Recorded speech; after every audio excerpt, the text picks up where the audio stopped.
Hello, viewers. This is SaharaTV out of New York City live, and my name is Omoyele Shore. As you are all aware, there was some controversial ruling in Netherlands during the week where Shell, the Royal Dutch Shell, the oil company that has been involved in a lot of destruction of the environment, killing of people in Nigeria, and of course, continuous spoilage of the ecosystem in the Niger Delta region of Nigeria was exonerated, quote unquote, by a three-man panel in Netherlands during the week. And there has been a lot of reaction to that judgment. Shell, as you probably saw a little bit ago, said they were completely exonerated. In fact, they referred to the villagers as criminals who were stealing oil from their pipelines and they were not responsible in any way. But the organization and people and activists who took Shell to court in Netherlands are saying that this is a major breakthrough because up until now, no court in the Netherlands has ever convicted or even issued any form of negative judgment against a multinational like Shell before. So what we decided to do today is to bring in one of the very prominent environmentalists in Nigeria, and we have Nnimmo Bassey, who's won so many prizes. The last one being the RAFTO Prize in 2012, and he's the president of the Environmental Rights Action in Nigeria. And so, Mr. Bassey, you are welcome to Sahara TV. Thank you, Shawari. Yes. So let's just go into this. You know, you heard Shell, and you probably have seen so many of their proclamations since this happened, claiming that this is just criminals stealing our oil from pipelines, and we have been exonerated by the courts in the Netherlands. What do you make of this pronouncement coming out of first the court and also Shell, Royal Dutch Shell officials? Well, we don't agree with the assessment of Shell, and we don't agree with a lot of what the judgment said. First of all, we, in a sense, are happy that the Dutch court could not let Shell go off the hook on all the cases. We expected to win all. The villagers are going to appeal on the rest of the cases because the evidence is just so clear on the ground. I don't know what made the judges go the way they went on the case of Goi and the case of Oruma. Anybody who goes to Goi would see that it's one village that is completely deserted. No, not a single person lives in Goi community because of Shell's havoc. The havoc that Shell wreaked on that community, these oil spills and fire that destroyed huge hectares of mangrove forest, destroyed buildings. Because that was a spill in 2004 that was accompanied with a huge fire.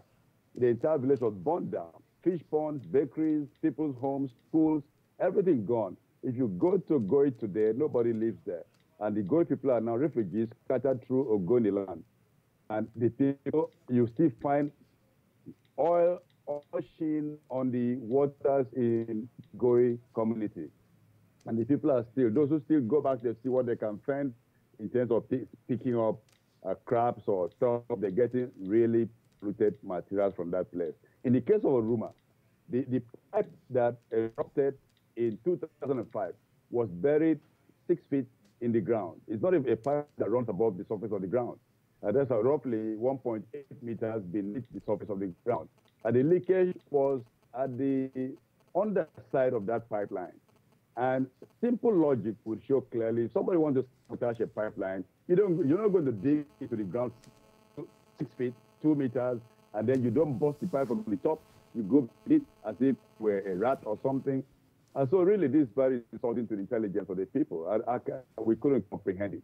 But we applauded the case, the verdict on the situation in Port Daudo, because the last spill occurred in 2008 and was on for 3 months. Shell did nothing. It became a tourist attraction. For anybody who wanted to see pollution firsthand, that was a place to go. It was on national TV, on TV stations for 3 solid months. Nothing happened until the Nigerian Senate went to that location and made a call on Shell to stop the spill before they went to stop the spill. They stopped the spill, they've not cleaned it up, they've not cleaned the mess. So finding them guilty on that made was a good move. And as you said, we saw it as a groundbreaking ruling in the sense this was the first time a court in the Netherlands will hold a corporation like Shell guilty for misbehavior in a place as far away as Nigeria. But if you allow me, Yes. one of the early objections of Shell to the case, when the case was filed in 2008, was that this case had nothing to do with the Netherlands. That Royal Dutch Shell, which is the national headquarters of Shell, had nothing to do with what Shell Petroleum Development Corporation does in Nigeria. And of course, the court said that wasn't true. But you see, at the ruling, Royal Dutch Shell was kept away from any blame. Shell Petroleum Development Company in Nigeria is owned by Royal Dutch Shell. Yes. All the profits are in the Netherlands. But so they get all the profits, all the benefits, and they could attempt to wash their hands of the liabilities and the degradation reflected on Nigerian environment. Clearly unacceptable.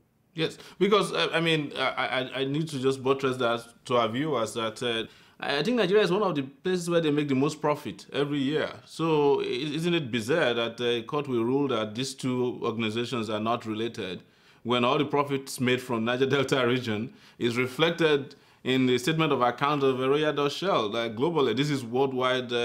This is known worldwide that they make some of the biggest profits out of Nigeria every year. I'm talking about the Royal Dutch Shell. Oh, yes, and they make so much money because they are completely reckless in the way they operate in the Nigerian environment. Now let's go back to Nigeria, because people are going to be watching this and saying, how is it that the Nigerian judiciary has never been able to rule even remotely in favor of Nigerian people in these glaring cases of destruction of the environment, glaring cases of murder, glaring cases of conspiracy against anything that's living, any living thing in Nigeria? What is wrong with our judiciary? How come we can't get justice within our own judicial system, our court systems? There are very huge gaps in the judicial system. But then the Niger Delta communities have been fighting tooth and nail peacefully, prosecuting Shell and the other oil companies in the court system in Nigeria. I'll give you one case.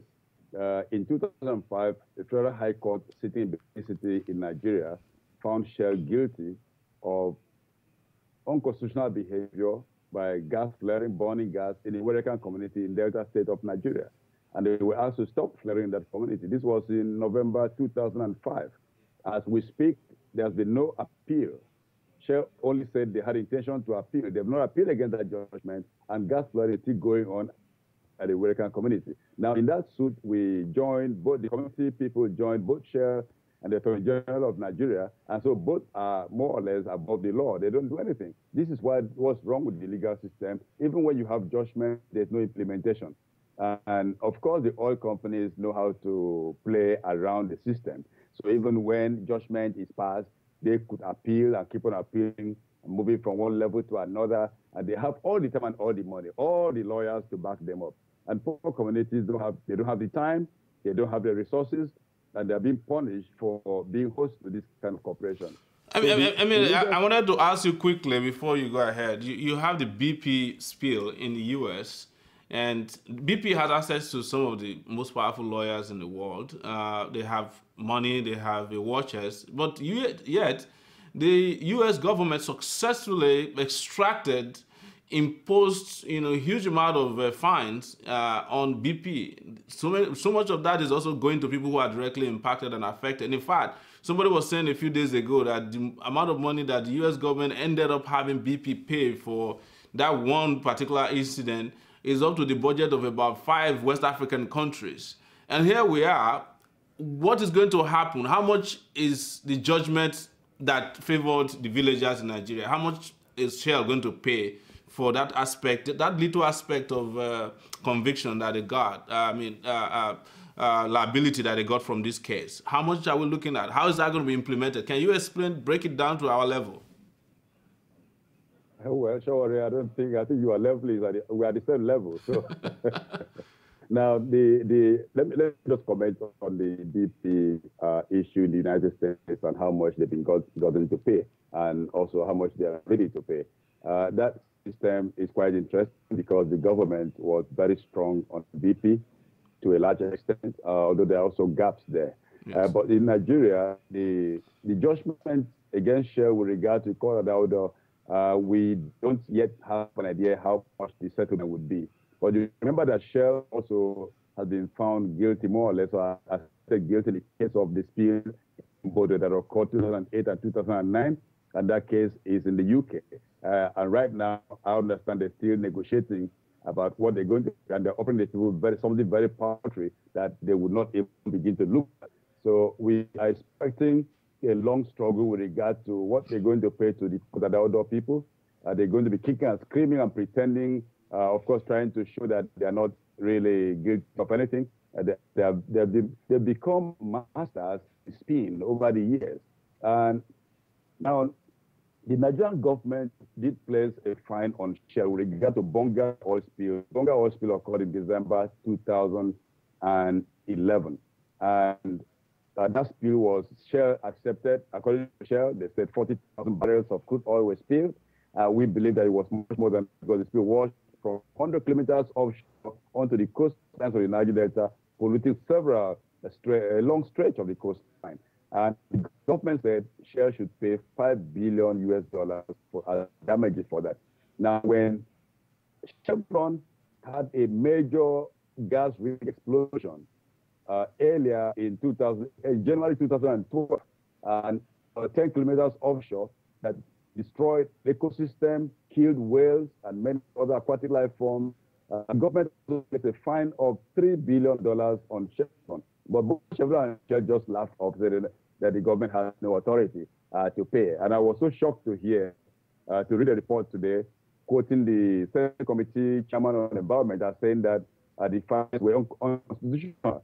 Now, I would not like to believe that this is what was actually said, but I'm yet to verify what the situation was. But if the senators are saying that what the government, the executive did is unconstitutional, then you can imagine that Shell will have a ball right now celebrating somewhere that, look, they have truly got the system in their pocket. So the people in all cases in Nigeria are the victims. The people and the environment are the victims. This is why the fight is very desperate. And we really have to, we're fighting tooth and nail to ensure that these corporations don't keep on operating double standards, doing things in Nigeria that they won't dare do anywhere near their own homeland. Yes, let's ask, because this is not a Chevron matter alone. There are several, companies in Nigeria, and all of them almost are involved in this spilling of oil and destruction of the environment, devastation of farmlands, ecosystem. We've had Exxon-Mobil also has been having spills in Ibeno coastline for, almost the last 4 years continuously. Tell us, what is the volume of spill that Nigeria environment or the shoreline, offshore, onshore gets averagely on an annual basis from these multinational oil corporations? Well, you talk about millions of tons and several barrels of crude oil being spilled into the Nigerian environment on a regular basis. Yes. In fact, if we go by statistics, we have an average of one new oil spill every day in the Niger Delta. So it's very enormous. And I mean, by rough estimates, it is said that we have equivalent of one Exxon-Mobil oil spill in the Niger Delta every year.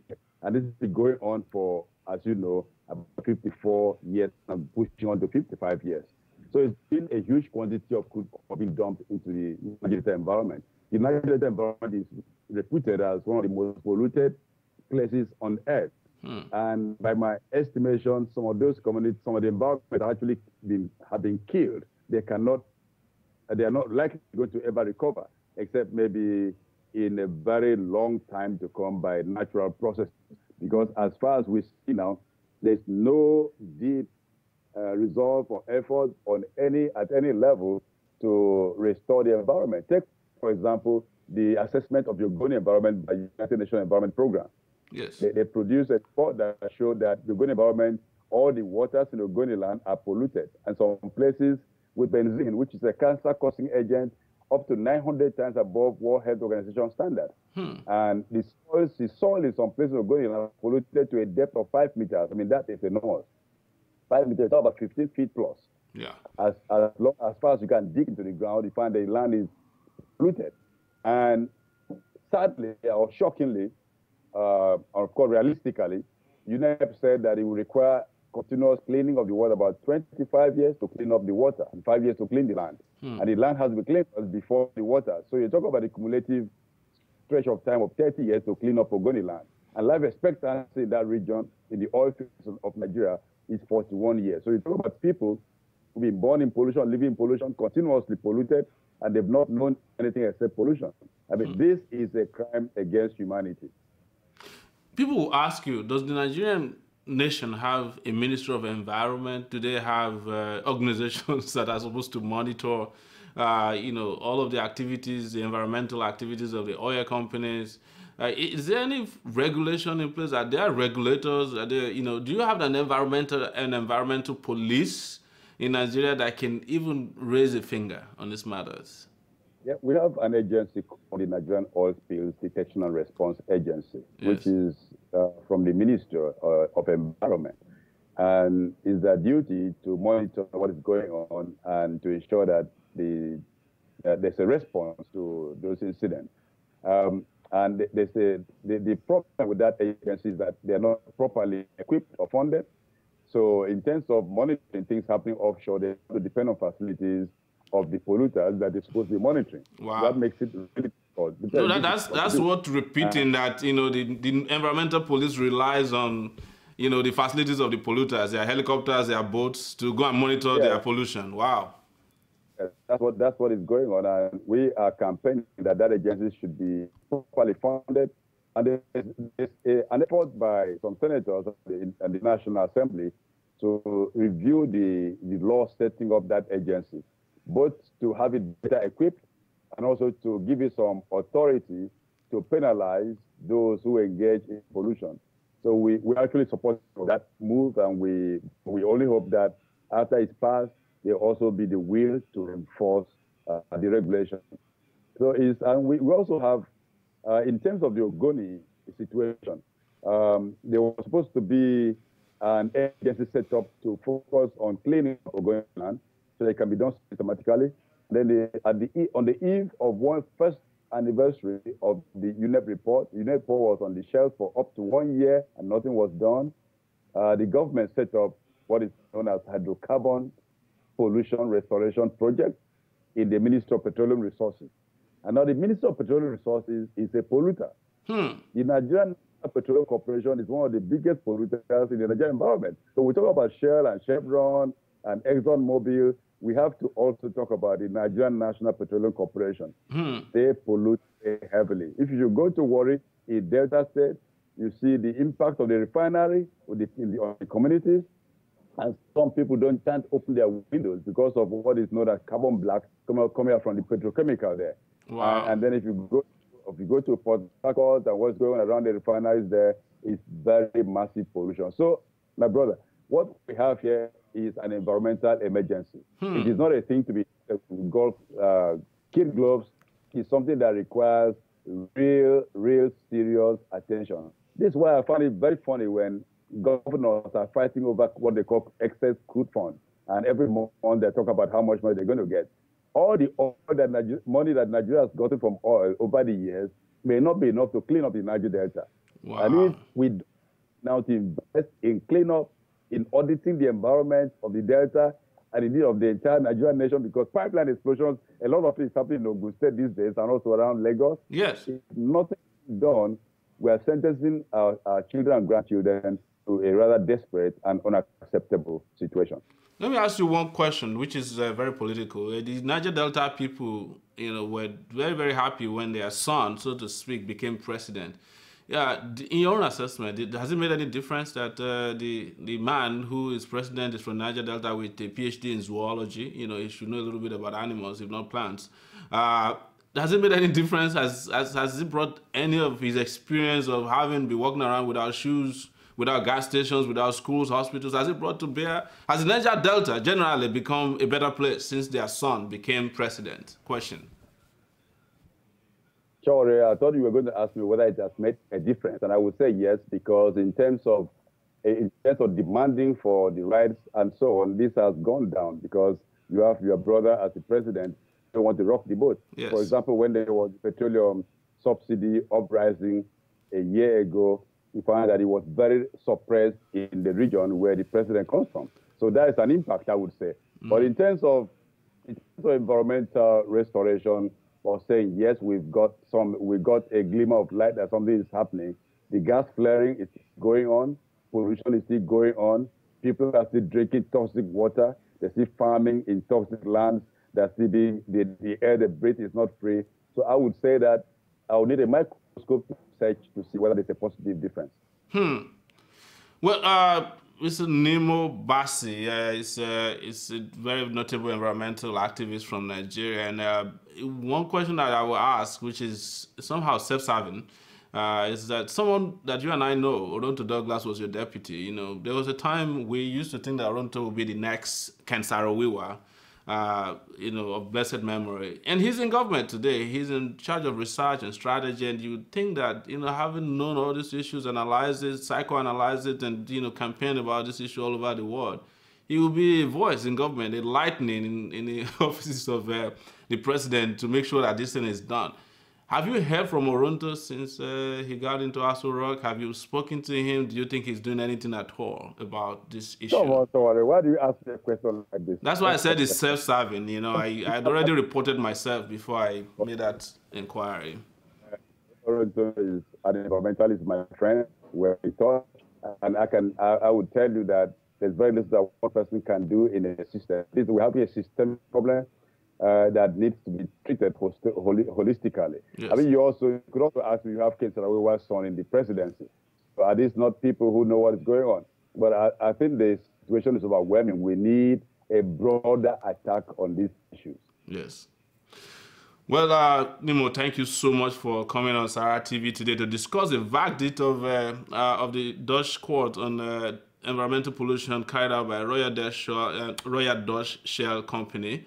You know, we have to thank you, regardless, for your work, that you have remained very consistent and resolute in helping to shine the light on every corner of the devastation of the environment in Nigeria and around the world. Because I know not only do you do this in Nigeria, you know, I hear from, you know, Ecuador, Uganda. In fact, everywhere there's discovery of oil, you are one of the first people to get there to warn the people that they're about to mortgage their future. So wherever they find oil, is being declaring war against the people. I'm telling you, thank you so much for coming. And we'd love to have you back as soon as possible to discuss so much more about these issues regarding oil exploration in Nigeria and the rest of the world. Thank you. Thank you for making this possible. All right. Thank you, viewers. It's been Nnimmo Bassey of the Environmental Rights Action, Friends of the Earth, Nigeria.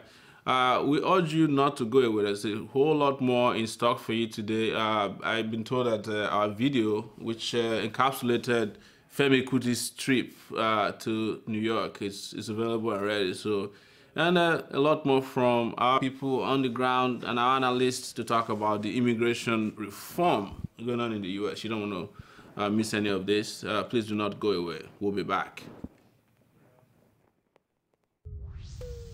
If you're not informed, if you don't know where you come from, you will never find where you're going.